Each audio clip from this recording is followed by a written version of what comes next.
नमस्कार, study with Kailash बोगुणा के YouTube channel में फिर से आपका स्वागत। आज है विजयनगर साम्राज्य। विजयनगर साम्राज्य की स्थापना कब हुई? 1336 में। किसने की? हरिहर बुक्का नामक दो भाइयों ने। विजयनगर का शाब्दिक अर्थ क्या है? जीत का शहर। विजय हरिहर और बुक्का किसके शिष्य थे? विद्यारण्य।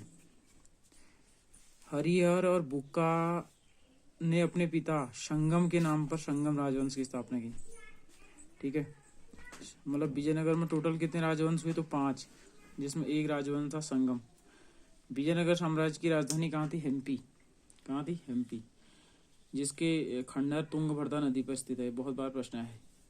हरिहर बुक्का पहले किसके सामंत थे? तो काकतीय शासक प्रताप रुद्रदेव के सामंत थे। विजयनगर साम्राज्य पर क्रमशः निम्न राजवंश शासन किया। लगभग 4 राजवंश। पहले संगम, दूसरा सुलुप, तुलुप, अराविड्डू वंश। बुक्का प्रथम ने वेदमार्ग प्रतिष्ठापक की उपाधि की। बहुत बार आए। संगम वंश के शासक देखो, हरिहर 1336 से 56, बुक्का प्रथम 56 से 77, हरिहर द्वितीय 1377 से 1404, देवराय प्रथम 1406 से 1422, देवराय द्वितीय 1422 से 1440, मल्लिकार्जुन 1446 से 1465, विरूपाक्ष द्वितीय 1485। अंतिम शासक है। हरिहर द्वितीय ने संगम शासकों में सबसे पहले महाराजाधिराज की उपाधि धारण की। बहुत बार आया कि किसने सबसे पहले महाराजाधिराज की उपाधि धारण की? तो हरिहर द्वितीय।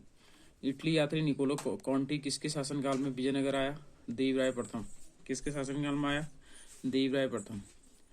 देवराय प्रथम ने तुंगभद्रा नदी पर एक बांध बनवाया ताकि जल की कमी दूर करने के लिए नहरों में नगर में लहरें लाई जा सके। यह बांध हरिद्रा नदी पर बनाया गया। संगम वंश का सबसे प्रतापी राजा देवराय द्वितीय। इसे इमाड़ देवराय कहा जाता है, प्रौढ़ देवराय भी कहा जाता है। प्रौढ़ देवराय कहें या इमाड़ देवराय कहते हैं। अब्दुल रज्जाक नामक फारसी राजदूत किसके शासनकाल में आए? देवराय द्वितीय के शासनकाल में। तेलुगु कवि श्रीनाथ कुछ दिनों तक किसके शासनकाल में रहा? देवराय द्वितीय। फरिश्ता के अनुसार देवराय द्वितीय ने अपनी सेना में 2000 मुसलमानों को भर्ती किया और उन्हें जहांगीर दी। बहुत प्रश्न आया है कि किसने मुसलमानों को भर्ती किया? तो देवराय द्वितीय। एक अभिलेख में देवराय द्वितीय को गज बीटकर हाथियों का शिकार करने वाला कहा गया है। देवराय द्वितीय ने संस्कृत ग्रंथ महानाटक, सुधानित और ब्रह्मसूत्र पर भाष्य लिखे। मल्लिकार्जुन को प्रौढ़ देवराय भी कहा जाता है। इसको भी कहा जाता है प्रौढ़ देवराय। दूसरा राजवंश था सालू वंश। सालू नरसिंह। सालू नरसिंह ने विजयनगर के में दूसरे राजवंश सालू राजवंश की स्थापना की। सालू वंश के बाद विजयनगर पर तुलो वंश का शासन स्थापित हुआ। तीसरा राजवंश तुलो वंश। तुलो वंश 1505 से 1565 की स्थापना वीर नरसिंह ने की। किसने की? वीर नरसिंह। तुलो वंश का महान शासक कृष्णदेव राय था। 8 अगस्त 1509 में शासक बना। शालू तिम्बा कृष्णदेव राय का योग मंत्री और सेनापति था। बहुत बार आया। शालू तिम्बा किसका राजमंत्री था? कृष्णदेव राय। बाबर ने अपनी आत्मकथा में कृष्णदेव राय को भारत का सर्वाधिक शक्तिशाली शासक बताया है। कृष्णदेव राय के शासनकाल में पुर्तगाली यात्री डोमिंगो फायस विजयनगर आया। डोमिंगो पायस और बारबोसा कृष्णदेव राय के शासनकाल में आए हैं। पुर्तगाली थे दोनों। कृष्णदेव राय के शासनकाल में 8 सर्वश्रेष्ठ कवि रहते थे जिन्हें अष्टदिग्गज कहा जाता था। यह तेलुगु साहित्य का क्लासिक युग किसे कहा जाता है? कृष्णदेव राय के शासनकाल में। कृष्णदेव राय ने तेलुगु में अमुक्तमाल्यद एवं कृष्ण में जामुंती कल्याणम नामक ग्रंथों की रचना की। अमुक्तमाल्यद किसने लिखा? तेलुगु में लिखा कृष्णदेव राय ने। जामुंती कल्याण किसने लिखा? कृष्णदेव राय ने। उसके बाद पांडुरंग महामात्य की रचना तिलारी रामकृष्ण ने की है। तिनारी रामकृष्ण ने पांडुरंग महामात्य की रचना की है कृष्णदेव राय के साथ। नागलपुर नामक नए शहर की स्थापना हजारा और विठल स्वामी मंदिर का निर्माण कृष्णदेव राय ने करवाया।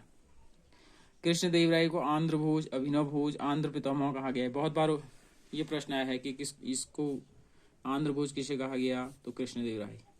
तुला वंश का अंतिम शासक सदाशिव था। राक्षसी तड़ंगी या तालीकोटा या बन्नेरहट्टी का युद्ध कब हुआ? 23 जनवरी 1565 में हुआ। किसके बीच हुआ? विजयनगर और 4 अन्य दक्षिण के राज्यों के बीच, बीजापुर, अहमदनगर, गोलकुंडा, बीदर के बीच। इसका नेतृत्व कौन कर रहा था? अली आदिल शाह कर रहा था, जिसमें विजयनगर पराजित हुआ। तालीकोटा के युद्ध में विजयनगर का नेतृत्व राम राय कर रहा था। ठीक है। तालीकोटा युद्ध के बाद सदाशिव ने तिरुमल के सहयोग से पेनुगोंडा को राजधानी बनाकर शासन प्रारंभ किया।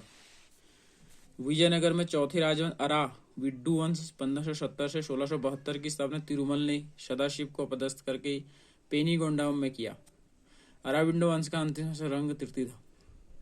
अराविंड शासक वेंकट द्वितीय के शासनकाल में वोडियार ने 1612 में मैसूर राज्य की स्थापना की। विजयनगर साम्राज्य की प्रशासनिक इकाई का क्रम यदि घटते क्रम में देखें तो प्रांत, मंडल, कोटम वलनाडु, जिला नाडु, मेला ग्राम 50 ग्रामों का समूह और ग्राम। विजयनगर कालीन सेना नायकों को क्या कहा जाता था? नायक।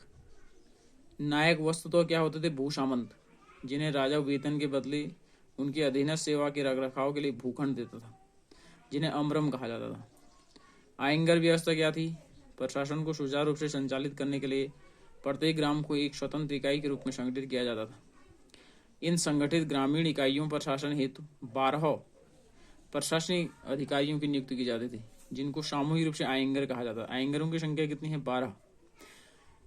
ये अवैतनिक होते थे। इनकी सेवाओं के बदले सरकार इन्हें पूर्णतः लगान मुक्त और कर मुक्त भूमि प्रदान करती थी। इनका पद आनुवंशिक होता था। वह इस पद को बीज या गिरवी रख सकते थे। ग्राम स्तर की कोई भी संपत्ति इन अधिकारियों की इजाजत के बगैर ना तो बेची जा सकती थी और ना ही दान दी जा सकती थी। तो जो विदेशी यात्रियां हैं किनके साथ? निकोलो कॉन्टी इटली का था, 1420 में आया देवराय प्रथम के शासनकाल में। अब्दुल रजाक फारस का था, 1442 में देवराय द्वितीय के शासनकाल में आया। नूनिज पुर्तगाली था, 1535 में आया, अच्युत राय के शासनकाल में आया। डोमिंगो पायस पुर्तगाली था, 1515 में कृष्णदेव राय के दौरान। बारबोसा पुर्तगाली था, 1515-16 में आया कृष्णदेव राय के। कणिक नामक आयंगर के पास जमीन के क्रय विक्रय से संबंधित समस्त दस्तावेज होते थे। कणिक क्या होता था? भूमि से संबंधित क्रय विक्रय रखने वाला दस्तावेज व्यक्ति होता था। विजयनगर साम्राज्य की आय का सबसे बड़ा स्रोत क्या था? लगान, जो भू राजस्व का 1/6 भाग लिया जाता था। विवाह कर वर और वधु दोनों से लिया जाता था। विधवा से विवाह करने वाले इस कर से मुक्त थे। उबली ग्राम में विशेष सेवाओं के बदले दी जाने वाली लगान मुक्त भूमि को भू धारणा पद्धति, ठीक है, लगान मुक्त भूमि के अध्यक्ष व्यक्ति को उबली कहा जाता था। रक्त कोडिके क्या था? युद्ध में शौर्य का प्रदर्शन करने वाले परिवार को दी गई भूमि को रक्त कोडिके कहा गया। कुटिकी ब्राह्मण, मंदिर और बड़े भूस्वामी जो स्वयं कृषि नहीं करते थे, किसानों को पट्टे पर भूमि देते थे, ऐसी भूमि को कुटिकी कहा गया। वे कृषक मजदूर जो भूमि के क्रय विक्रय के साथ हस्तांतरित हो जाते थे, उसे कूदी कहा जाता था। विजयनगर का सैन्य विभाग कदाचार कहलाता था। इस विभाग का उच्च अधिकारी दंडनायक और सेनापति होता था। टकसाल विभाग को जूरी खाना कहा जाता था। चीटियों की तरह व्यापार में निपुण दस्तकार वर्ग के लोग वीर पंचाल कहा जाता था। चीटियों की तरह व्यापार में निपुण दस्तकार वर्ग को क्या कहते थे? वीर पंचाल। उत्तर भारत से दक्षिण भारत में आकर बसे लोगों को क्या कहा गया? बडवा। विजयनगर में दास प्रथा प्रचलित थी। मनुष्यों के क्रय विक्रय को वेश्यवक कहा गया। मंदिरों में रहने वाली स्त्रियों को देवदासी कहा जाता था। इनको आजीवक के लिए भूमि पर नियमित वेतन दिया जाता था। विजयनगर की मुद्रा पैगोड़ा तथा बेहमनी की मुद्रा हूण थी।